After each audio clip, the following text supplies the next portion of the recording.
朋友们，你有没有想过，为什么这个世界总是极少数人在控制着？为什么我就只能是芸芸众生？我为什么就不能成为那个开悟的更高境界的人呢？我相信很多人心里都有这个声音。今天我就来告诉大家为什么。因为你因果倒置了。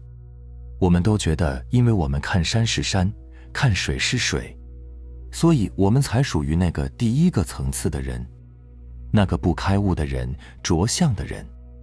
错了，这不是那个真正的因，这其实是果，是因为你是我执做主的人，是无名众生，所以你才会看山是山，看水是水。如果你因果倒置了，那么你下功夫的那个地方就肯定也反了，所以你就会总想着去向外求，去向外抓取。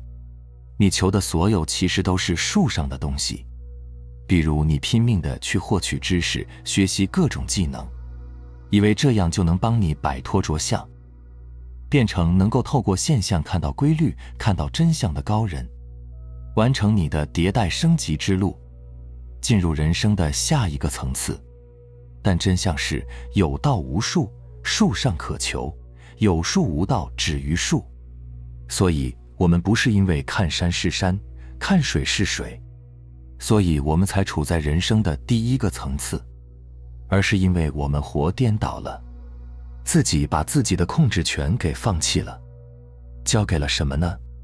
交给了情绪、欲望、感受，让你自己沦为了我执的奴隶。因此你才会看山是山，看水是水，这才是真正的归因。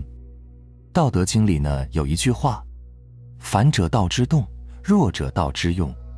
其实反者道之动的本质就是因果律，因果律就是平衡。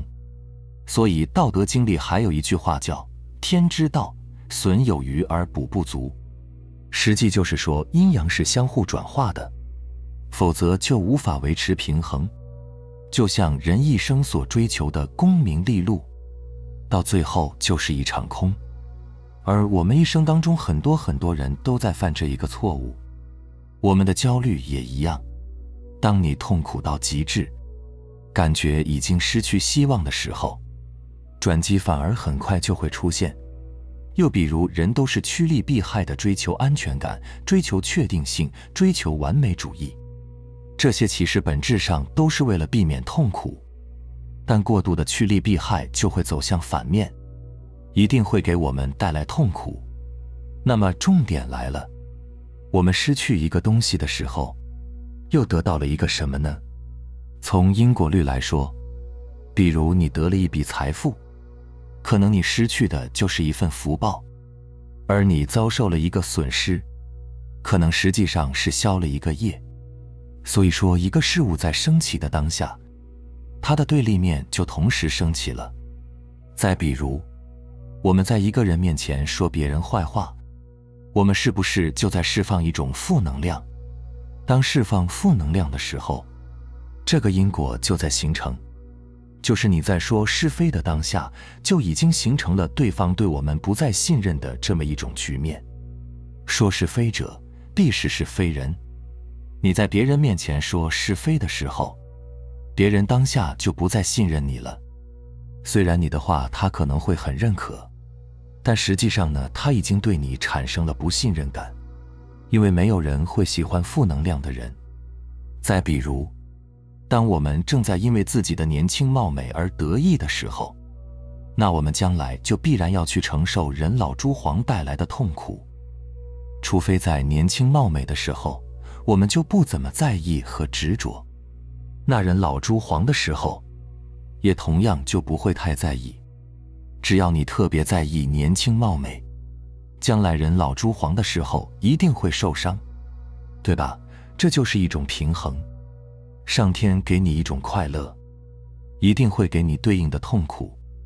所以反者道之动这句话告诉我们，道的运行方向跟我们看到的抓取的方向完全是相反的，而这个所谓的相反是人为造成的。其实道从来没有跟你相反的运动，它本来就是一体两面。是同时升起的。正所谓一阴一阳之谓道，如果没有无明，也不会有佛的存在。没有众生就没有佛，没有妄心就没有真心，它是一体的。所以很多时候，只有我们向反面看，然后你才能看清道的全貌，否则你看见的只是道绽放出的一个侧面。所以你要学会向反面看，然后你把两个合在一起，才叫道的整体。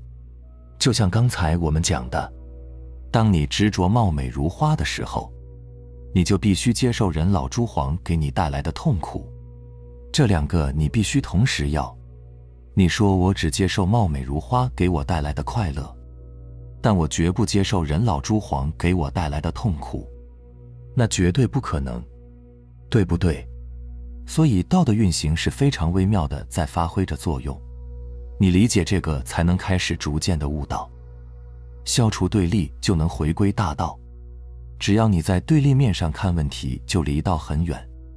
就比如你认为有钱能给你带来快乐，那也一定会给你升起有钱的烦恼。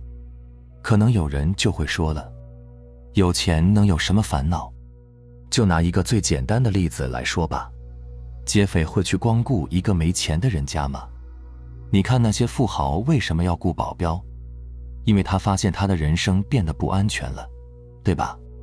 再比如明星很有名，但明星最怕出丑闻，而普通人出点丑闻根本就没人关注。所以任何事物都是相辅相成的，你只接受一方，只接受好处，不接受坏处是不可能的。所以当你到了高处，那就一定会有股力量把你推向低处。这就是反者道之动的运行，就是最基础的因果律。那么接下来一句弱者道之用，该怎么理解这句话呢？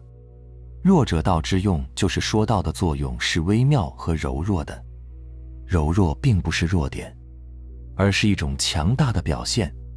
它鼓励我们采取顺应自然的态度和方法，而不是强行干预或抵抗。我们要去随顺它。什么叫随顺？年老就年老，年轻就年轻，无论现在的状态是什么状态，我的内心都自在，这叫内心随顺。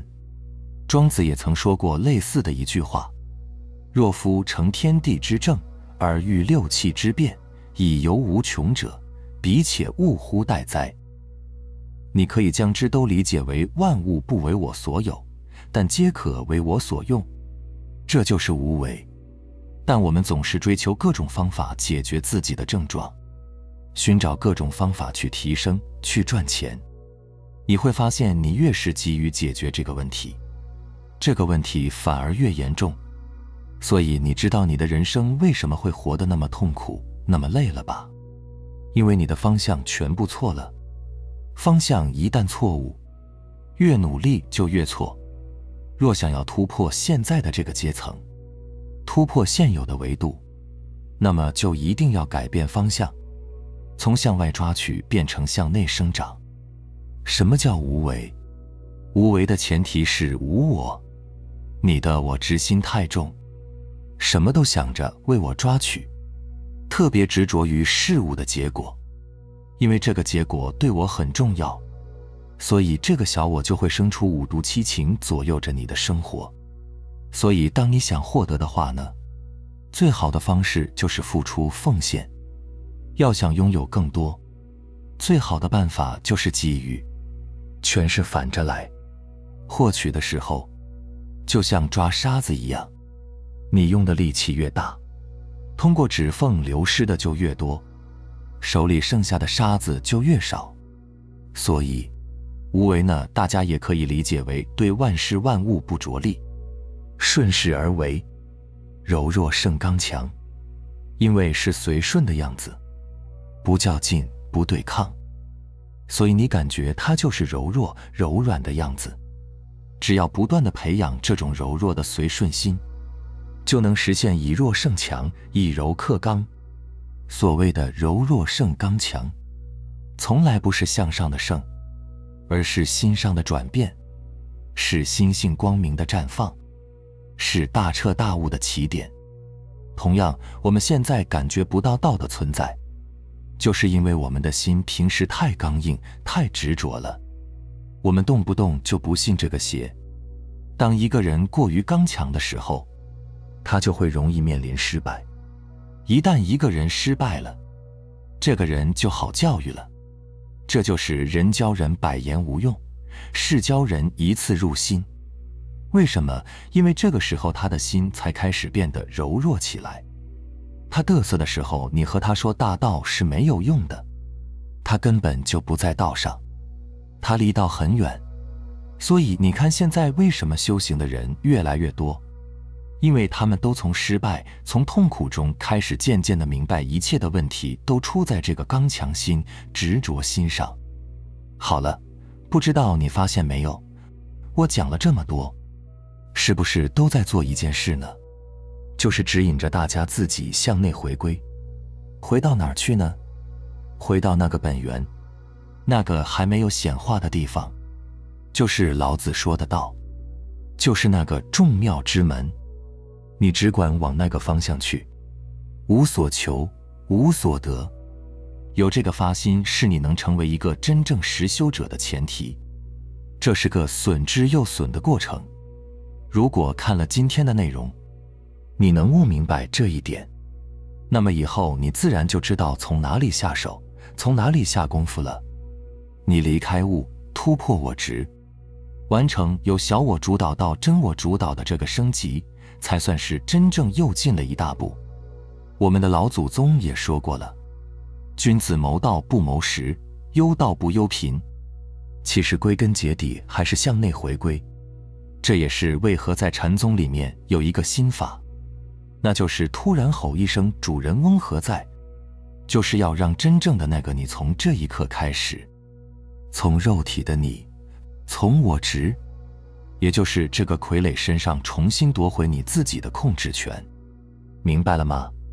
好了，非常感谢你能看到这里，希望能对你有所触动和启发。我们下期再见。